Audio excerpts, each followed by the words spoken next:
I'm Dr. Dorner. I'm a board-certified plastic surgeon here in Columbus, Ohio. I specialize in facelifting.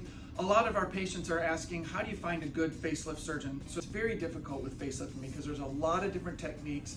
There's a lot of fuzziness on the way people talk about them. When I'm talking to patients and they come in, they'll sort of use what I call TikTok language, which is not really real, definitive things in facelifting. So a couple of things if you're looking at your facelift surgeon, ask them where they put the incisions. You know, it should be right along the ear. It shouldn't be way out in front. I personally prefer to go behind the tragus. It's a little more difficult to do it that way, but it hides the scar better.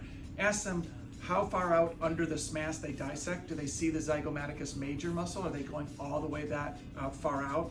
See if they're in there, if they can take out your buccal fat pad.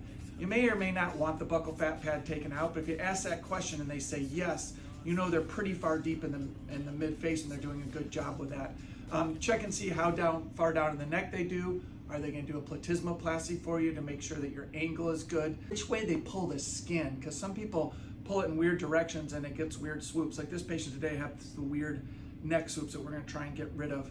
And then ask them too if they do a mid-face on top, because I do think for me personally that one's important, because if you don't do that, a facelift a lot of times can actually make your nasolabial folds worse because it's connected into your folds and you pull it tight and it kind of like buckles under it. So I do a mid-face on top.